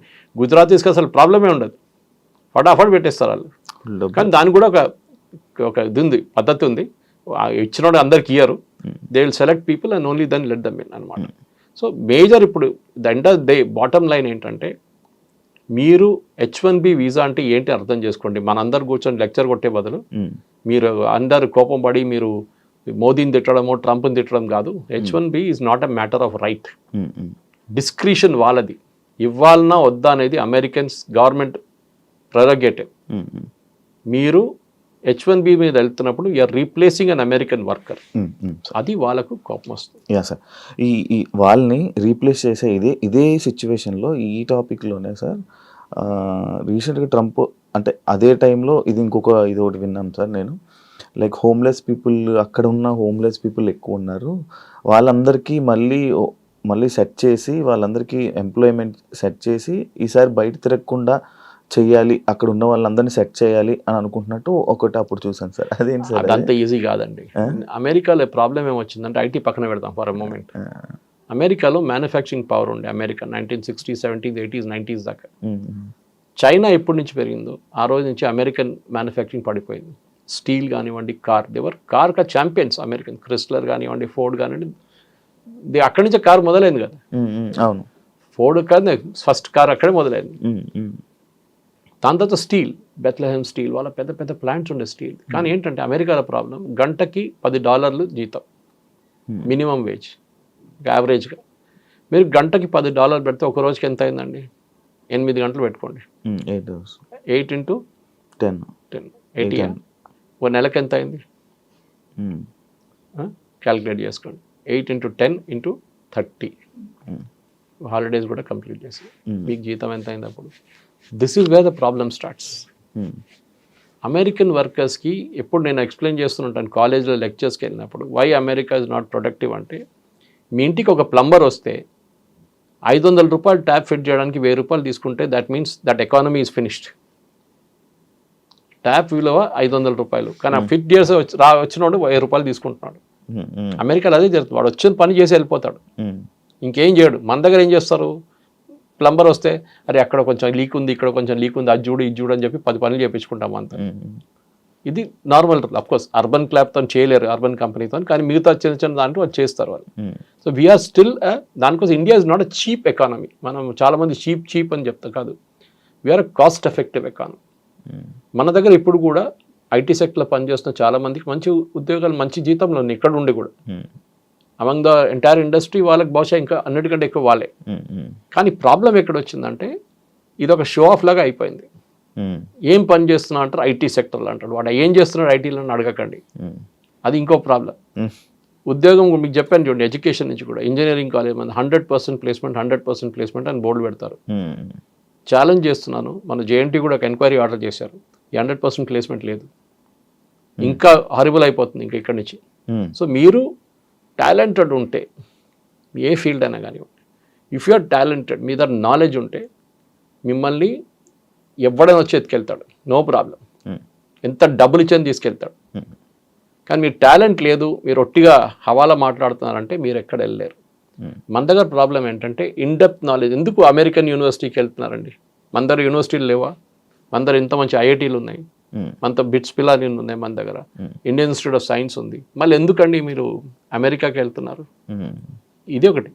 ఏమంటున్నారంటే మన దగ్గర ఎడ్యుకేషన్ ఎస్పెషల్లీ పోస్ట్ గ్రాడ్యుయేట్ లెవెల్లో అంత క్వాలిటీ లేదు, దానికోసం అమెరికాకి వెళ్తున్నాను. సరే మీరు వెళ్ళారు, చదివి ఎంతమంది రిటర్న్ వచ్చారండి? అది లేదు. ఆస్ట్రేలియాకి వెళ్తారు, ఆస్ట్రేలియన్ యూనివర్సిటీస్ క్వాలిటీ అంతే సంగతి. కెనడా కూడా అంతే, దీనికన్నా ముందు చెప్పాను మీకు అది. సో మీరు ఎడ్యుకేషన్కి వెళ్తున్నారా? Are you going for permanent employment? Permanent తిరిగి రావడానికి మీరు చూడలేదు, అసలు తిరిగి చూడలేదు మీరు. ఇది ఈ అమెరికన్ డ్రీమ్. మీరు అడిగిన ప్రశ్న జవాబు ఇది. ఆ అమెరికన్ డ్రీమ్ అయిపోయింది. Forget the American dream. Okay, మీరు కావాలంటే వర్క్ వీసాలు వెళ్ళండి, మీటింగ్లు అటెండ్ చేయండి, వచ్చేసేయండి. కానీ you cannot go there and stay and make a living. దీనికన్నా ముందు వెళ్ళిన వాళ్ళు దేవర్ లక్కీ, వాళ్ళు గ్రీన్ కార్డ్ వచ్చింది, దాని తర్వాత సిటిజన్షిప్ ఉంది. చాలామంది ఇండియన్స్ ఉన్నారు దాంట్లో. కానీ ఇంకా ఇక్కడి నుంచి ముందుకు వెళ్తూ it will become very tough. నిన్న ట్రంప్ యునైటెడ్ నేషన్స్ మాట్లాడినా కూడా చెప్పారు యూరోప్ గురించి, మీరు ఇమిగ్రేషన్ పాలసీ మిమ్మల్ని ముంచేస్తుంది, మీరు బయట నుంచి వాళ్ళు అందరు తీసుకుంటున్నారు, మీరు మునిగిపోతారని చెప్పి నిన్న వార్నింగ్ ఇచ్చారు, యూకే ఎస్పెషలీ. ఇది కరెక్ట్. బికాస్ మీరు బయట నుంచి ఎవరైనా తీసుకొస్తున్నారు, మీ లోకల్ సిటిజన్స్ మీ వ్యతిరేకంగా ఓటేస్తారు మీకు రేపు. అది ట్రంప్ గెలిచింది ఎందుకంటే he said I will bring back, make America great again, MAGA అని చెప్పారు. ఆ కాన్స్టిట్యున్సీ కోసమే ట్రంప్ పనిచేస్తున్నారు, ఇంకా ఎవరి కోసం పనిచేయట్లేదు. అయితే సార్ మ్యానుఫ్యాక్చరింగ్ అంతా మనకి సగం ఒక 50% మనం ఎక్స్పోర్ట్ ఇది చేసేది మొత్తం మనం చైనా నుంచే కదా సార్. అయితే ఈ H1B ఈ వీసా రేట్లు ఎప్పుడైతే $1 lakh చేశారో ఇదే టైంలో చైనా లైక్ కే వీసా అని చెప్పి ఒకటి రిలీజ్ చేయడం జరిగింది. అంటే ఇప్పుడు ఇక్కడ చాలామంది అటు షిఫ్ట్ అయిపోయే అవకాశాలు ఏమైనా ఉన్నాయి? ఎందుకు చైనా మ్యానుఫ్యాక్చరింగ్లో ఒక టైంలో క్వాలిటీలో వాళ్ళు చాలా హారబుల్ ఉండేవాళ్ళు. మన అందరు జోకులు కొడుతున్నాయి, 6 నెలలు పనిచేస్తుంది చైనా ప్రోడక్ట్. సీరియల్ బల్బ్ ఉండొచ్చు, లేకుంటే హీటర్లు ఉండొచ్చు. ఇప్పుడు చైనా చాలా ముందుకు వెళ్ళిపోయిందండి ఇన్ టర్మ్స్ ఆఫ్ మ్యానుఫ్యాక్చరింగ్. వాళ్ళు BYD కార్స్ చూడండి, వాళ్ళకి ఏం తక్కువ కాదు టెస్లాతో. They are as good as any company. China వాళ్ళ క్వాలిటీ చాలా మంచిగా పెంచుకున్నారు, ఎందుకంటే వాళ్ళు ఎక్స్పోర్ట్ చేస్తున్న కంట్రీస్, వాళ్ళు they are exporting to Europe, exporting to US. వాళ్ళ సేఫ్టీ స్టాండర్డ్స్ చాలా స్ట్రిక్ట్. మీరు అక్కడ కార్లు అమ్మలేరు వాళ్ళ సేఫ్టీ స్టాండర్డ్ మీట్ చేయకపోతే. మన కార్లు ఎక్కువ వెళ్ళట్లేదు బయట US కంతా, ఎందుకంటే మన సేఫ్టీ స్టాండర్డ్ అంత మంచి కాదు. మనది క్రాష్ టెస్ట్ చేస్తే కూడా మనం పాస్ కావు. మన చైనా నుంచి మనం చాలా మంది ప్రోడక్ట్స్ తెప్పించుకుంటాం. మీరు చెప్తున్నారు చూడండి, ఐఫోన్ ఇప్పుడు కూడా మ్యానుఫ్యాక్చరింగ్ శ్రీపెరంబదూరులో నడుస్తుంది, ఇప్పుడు ఢిల్లీలో మొదలు పెట్టారు, అండ్ గుర్గాం వైపు. ఈ ఐఫోన్లో కూడా ఇప్పుడు కూడా మనం 12% కాంపోనెంట్స్ చైనా నుంచి వస్తుంది. అది మన టైం పడుతుంది, సంవత్సరం 2 సంవత్సరాల్లో we will be able to make the same things, flat bed panels కానీ మిగతా ఏమైనా కానీ. ఇప్పటికి మన చైనా దగ్గర నుంచి మనం నేర్చుకోవాల్సింది అంటే కోవిడ్ టైంలో సప్లై చైన్ మొత్తం డిస్టర్బ్ అయిపోయింది. ఫర్ ఎగ్జాంపుల్ మనం ఫార్మస్యూటికల్స్లో మనం బేసిక్ ఫార్మస్యూటికల్స్ మర్చిపోయి APIs అంటారు దాన్ని, మనం దాన్ని మర్చిపోయి, అంటే బేసిక్ రా మెటీరియల్ మనం ముందు తయారు చేస్తుండే పటాన్చెరులో, జీడి మెట్లంతా. అది మనం ఏమన్నా దాని వాల్యూ అడిషన్ లేదు. గ్రానైట్ రాయి ఇచ్చే బదులు దాన్ని కోసి అంత పాలిష్ చేసి గ్రానైట్ కాబట్టి నాకు ఇంకా 10,000 10 times or 20 times వాల్యూ వస్తుందని చెప్పి we got in to formulations.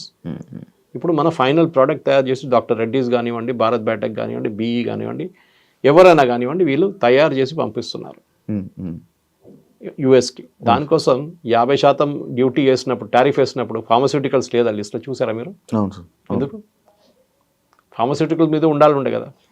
ఎందుకంటే అమెరికన్ కన్స్యూమర్కి అన్నిటికంటే చీపెస్ట్ డ్రగ్ అమ్ముతుంది భారతదేశం నుంచి, మోస్ట్ కాస్ట్ ఎఫెక్టివ్ డ్రగ్ మన దగ్గర నుంచి వెళ్తుంది. India the pharmacy capital of the world అంటాం. 2 కేటగిరీస్ ఎగ్జామ్ చేశారు దాని నుంచి, ఒకటి IT సెక్టర్, ఇంకోటి ఈ ఫార్మసీ. ఎందుకంటే బేసిక్లీ IT సెక్టర్ పెడితే అమెరికన్ కంపెనీస్కే నష్టం అవుతుంది, వాళ్ళ బాటమ్ లైన్ పోతుంది, కంప్లీట్ వాళ్ళ నష్టాలు వచ్చేస్తారని చెప్పి IT కంపెనీస్ మీద ఏం పెట్టలేదు. అదే టైంలో ఫార్మా కూడా పెట్టలేదు, ఎందుకంటే భారతదేశం నుంచి ఫార్మా రావాల్సిందే. ఎందుకంటే $50 మీరు ఎక్కువ చేస్తే కట్టాల్సింది అమెరికన్ కన్స్యూమర్, ఇండియన్ కంపెనీ కాదు. టారిఫ్ కూడా ఎవరు కడుతున్నారు? అమెరికాలో ఎవరు ఇంపోర్ట్ చేస్తున్నారు ఆ కంపెనీ కడుతున్నారు. వాళ్ళు ఏం చేస్తారు, అది కన్స్యూమర్ తీసుకుంటారు డబ్బులు. ఇండియన్ కంపెనీకి ఏం కావట్లేదు.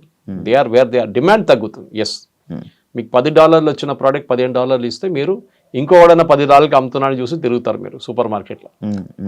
కానీ fortunately or unfortunately for us China కూడా అదే బ్రాకెట్లో వచ్చేసింది. సో మనకు ప్రాబ్లం లేదు. కానీ చైనా దగ్గర నుంచి చైనా కాదు, even Europe will start tomorrow. Europe కూడా Indian professional, highly skilled Indian professional కోసం కొత్త వీసా సిస్టమ్ పెట్టి మీరు అమెరికా నుంచి మీరు వస్తే మా దగ్గరికి రండి అని చెప్పి. ఎందుకంటే మన దగ్గర చాలామందికి ఇంటికి తిరిగి వచ్చి నేను యూఎస్ నుంచి రిటర్న్ అని చెప్పగానే ఒక ఇన్సల్ట్ లాగా ఉంటుంది మన వాళ్ళకి. చాలామందికి సైకలాజికల్ ప్రాబ్లం ఉంటుంది. చూడండి, అది it's not a easy thing. దానికి కౌన్సిలింగ్ కావాల్సి వస్తుంది. సడన్గా మీ ఉద్యోగం పోయింది, లేకుంటే మీకు H1B లేదు, మిమ్మల్ని రిటర్న్ పంపిస్తారంటే people will get into depression. ఆ డిప్రెషన్ కాకూడదు. దానికోసం ఏం చేస్తుంటే మీరు అదే quality of lifestyle European కంట్రీస్కి వెళ్ళండి, ఆర్ చైనాకి వెళ్ళండి, అక్కడ పని చేసుకోవచ్చు. ఓకే, ఒక్కటే మాట చెప్పలేరంటే నేను ఎక్కడున్నా మీ కొడుకు అంటే చైనాలో ఉన్నా చెప్పాల్సి వస్తుంది అంతే. యూఎస్ అని చెప్పలేము, అదొక ప్రాబ్లం. కానీ you will have equally good, ఎందుకంటే చైనా కూడా రీసెర్చ్ అండ్ డెవలప్మెంట్ చాలా ముందున్నాం మనకన్నా. ద నంబర్ ఆఫ్ PhDs ఆ చైనాలో ఉన్నది చాలా ఎక్కువ. అండ్ వాళ్ళది ల్యాబ్ టు మార్కెట్ అంటారు. అంటే మీరు చేసిన PhD పేపర్ కోసం పేపర్ మీద రాయడం కాదు, ఆ PhDకి ఒక విలువ ఉంటుంది. దాన్ని మార్కెట్కి తీసుకొచ్చి దాన్ని ఎక్స్ప్లాయిట్ చేస్తే ఒక ప్రోడక్ట్ తయారవుతుంది. సో ల్యాబ్ టు మార్కెట్లో చైనా ఇస్ ఛాంపియన్ PhDsలో. ఈవెన్ యూరోప్ కూడా అంత లేదు. సో డెఫినెట్గా చైనా వీసా పెడితే చాలామంది వెళ్తారు అక్కడ, దానికి డౌట్ లేదు. Taiwan is another country. Chip డిజైనింగ్లో దర్ నంబర్ 1. వాళ్ళు కూడా డెఫినెట్లీ ఎక్స్ప్లాయిట్ చేస్తారు దీన్ని. ఆల్రెడీ మన దగ్గర నుంచి ఒక 50 మంది ట్రైనింగ్కి వెళ్ళారు అక్కడ చిప్ డిజైనింగ్ కోసం. మన ఐ థింక్ టాటా జబ్స్ వెళ్దాం ఒక ట్రైనింగ్ అక్కడ. సో ట్రైన్ చేసి తీసుకొస్తారు వాళ్ళని. అట్లనే మన వాళ్ళు కూడా న్యూ మార్కెట్స్ చూసుకోవాల్సి వస్తుంది. టారిఫ్ పెట్టినప్పుడు అదే చేసాం మనం. కొత్త మార్కెట్కి వెళ్ళాం, యూరోప్కి వెళ్ళాం, మిగతా దేశాలకు వెళ్ళాం, సౌత్ ఆఫ్రికాకి వెళ్ళాం. Now Indians have to do that. And Sridhar Vembu చెప్పినట్లని ఆర్ కమ్ బ్యాక్ హోమ్. మనం ఇనీషియల్ స్టార్టింగ్ ట్రబుల్ ఉంటుంది, కానీ 5 సంవత్సరాల్లో అమెరికాకి ఏది నష్టం అవుతుందో మనకు అది గెయిన్ అవుతుంది. H1Bలో we will be able to do more innovations in India. మనం కూడా ఇండియా నుంచి కొత్త కొత్త ప్రోడక్ట్స్ తయారు చేద్దాం, సర్వీసులు కాదు. We'll let us do products from India. అది చాలా ఇంపార్టెంట్. అంటే ఇప్పుడు ఇదంతా H1B వీసా ఎఫెక్ట్ మొత్తం పడేది ఎవరైతే ఫేక్ దేనికి సంబంధించిన సర్టిఫికేట్స్కి సంబంధించిన ఇలా ఎవరైతే దొంగగా అక్కడ ఉంటున్నారో వాళ్ళకి ఎఫెక్ట్ అవుతుందే కానీ ప్రతి ఒక్కరికి కాదు. సో ఇక్కడ కూడా H1Bలో దొంగ సర్టిఫికేట్ అని చెప్పట్లేదు. I think that is the miscommunication here. దొంగ సర్టిఫికేట్ జనరలీ పోతుంది. అవును అవును. మీరు ఎక్స్పీరియన్స్ చూపించినాడు 10 సంవత్సరాల నుండి 20 సంవత్సరాలు చూపించడానికి అక్కడ ఎక్స్పీరియన్స్ సర్టిఫికేట్ తయారు చేస్తారు. దాంట్లో మనం ఛాంపియన్స్. ఓకే. ఇప్పుడు ఈవెన్ ఇంటర్వ్యూస్లో ఫేస్ టు ఫేస్ ఇంటర్వ్యూస్ చేపిస్తున్నారు ఇప్పుడు పెద్ద పెద్ద IT కంపెనీస్. ముందు కెమెరా ముందు పెడితే పక్కన ఒకటి కూర్చొని ఆన్సర్ చేస్తుండే. అది చేసి ఇప్పుడు నా ఫేస్ టు ఫేస్ కంపల్సరీ చేశారు.